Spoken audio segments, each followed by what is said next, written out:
Sir यही हम तो अपनी परेशानी बताने आए थे कि हमें क्या क्या यहाँ पर महसूस हो रहा है कि हमें एजुकेशन चाहिए बेसिकली और कुछ भी नहीं चाहिए, वही बताने आए थे। उन्होंने हमें बहुत अच्छा पॉजिटिव रिस्पांस दिया है कि वो हमारी बात आगे तक लेकर जाएंगे और जल्दी से जल्दी इसका हल निकालेंगे। वो डिपेंड करता है सरकार पे, जैसे भी वो चाहें। बस मेन बात यह है हमें इंडिया में रखा जाए। हमारे को पोलैंड सभी जगह से भी कह रहे हैं कि हम लोग दे देंगे ट्रांसफ़र, बट एक छोटा सा देश पोलैंड भी कह सकता है, तो हमारी सरकार भी कह सकती है कि हम दे देंगे। इतने बच्चे नहीं हैं और इतना छोटा हमारा भारत नहीं है और इतने कम कॉलेजेस हमारे देश में नहीं है। तब आप क्या मान रहे हैं कि स्टडी ही इंडिया के अंदर? हाँ जी बिल्कुल, इंडिया के अंदर हमारी स्टडी की जाए और मेन पॉइंट इज़ फीस का भी एक ऐसा स्ट्रक्चर बनाया जाए कि जो बिल्कुल हर इंसान, हर मध्यवर्गीय दे सके।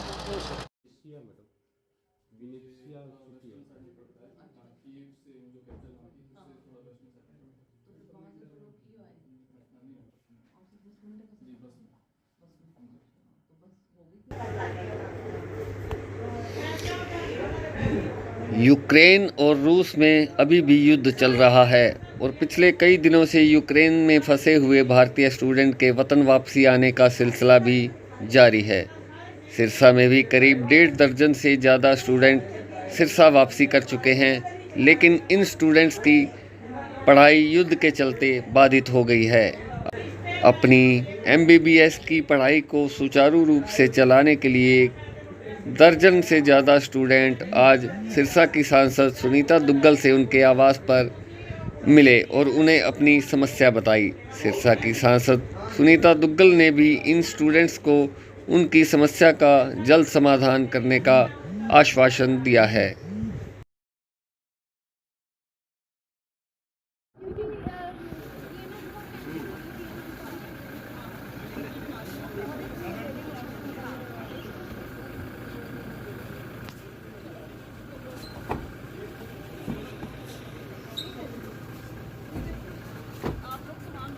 हमने ये मांग रखी है कि हम लोग यूक्रेन में मेडिसिन पढ़ रहे थे, MBBS पढ़ रहे थे, और क्योंकि वहाँ पे विपरीत परिस्थितियाँ होने के कारण अब हमें बीच में ही अपनी पढ़ाई छोड़ कर के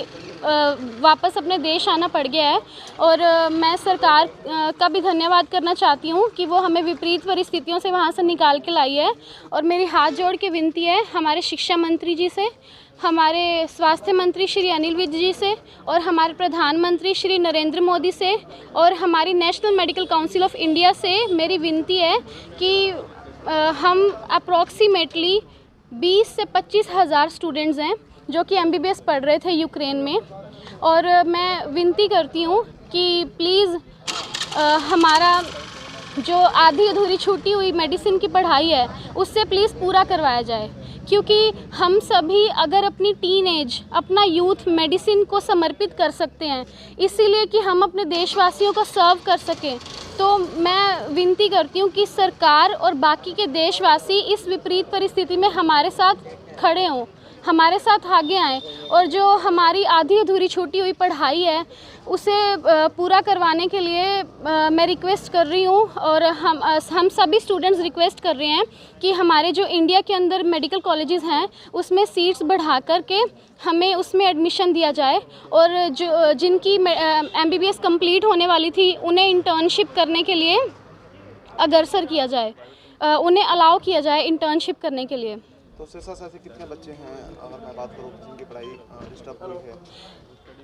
अब अप्रॉक्सीमेटली 43 to 50 स्टूडेंट्स हमारे सिरसा में ही हैं, और अभी सिरसा के आसपास के गांव और फतेहाबाद मिला के तो इससे ज़्यादा संख्या है। तो आपके टच में सिरसा और फतेहाबाद दोनों क्षेत्र के हमारे टच में अभी हमने पूरे हरियाणा की एसोसिएशन बनाई है जिसमें कि पूरे हरियाणा के स्टूडेंट्स ऐड हैं, और हम सभी बहुत ज़्यादा चिंता में हैं क्योंकि जो ये परिस्थिति आई है ये किसी ने भी कल्पना भी नहीं की थी इस परिस्थिति की। और हमने इतनी मेहनत की, अपनी ज़िंदगी के इतने साल हमने मेडिसिन को दिए हैं, और आज हम इस मोड़ पे खड़े हुए हैं कि हमारा कॉलेज ढंग से चल नहीं रहा, और वहाँ पे क्या है कि बहुत सारे हॉस्पिटल भी डिस्ट्रॉय कर दिए हैं एग्रेसिव कंट्री ने, तो वहाँ पे अब जा कर के पढ़ना हमें बहुत मुश्किल लग रहा है। तो इसलिए हम सरकार से विनती करते हैं कि आप प्लीज़ इस बात पे जल्द से जल्द कोई कानून लागू करिए, जल्द से जल्द कोई बिल पास कीजिए और जल्द से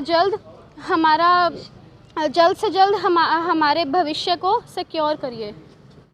देखिए ऐसा है कि यूक्रेन में जो भी बच्चे फतेहाबाद के भी और सिरसा के भी जो बच्चे वहाँ पर फंसे हुए थे, चाहे वो खार्किव में थे या कि दूसरी जगह पर थे यूक्रेन के, तो वो सब बच्चे जो सुरक्षित यहाँ पर वापस आए हैं, तो उन सब का जो है डेलीगेशन, उनके पेरेंट्स भी और वो बच्चे भी मुझसे मिले हैं और वो इस बात की बड़ी खुशी जता रहे हैं कि आदरणीय प्रधानमंत्री श्री नरेंद्र मोदी जी ने और हमारी जो एक्सटर्नल अफेयर जो मिनिस्ट्री है, उन्होंने बहुत ही तत्परता से और बहुत सूझबूझ के साथ ये काम किया कि सभी बच्चे जो हैं वो सुरक्षित आज अपने घर पर हैं, अपने माँ बाप के पास हैं। तो इन सब से इसलिए मुलाकात हुई और इनके जो अनुभव वो साझा किए कि किस तरह से बच्चे किस तरह से डरे हुए थे वहाँ पर, और बहुत से बच्चों की तो मेरी पर्सनल भी बात हुई है और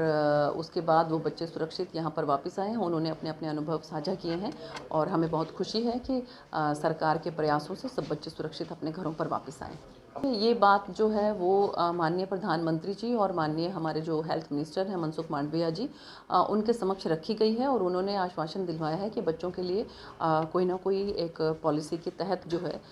वो कुछ ना कुछ ऐसा करेंगे कि बच्चों को परेशानी ना हो।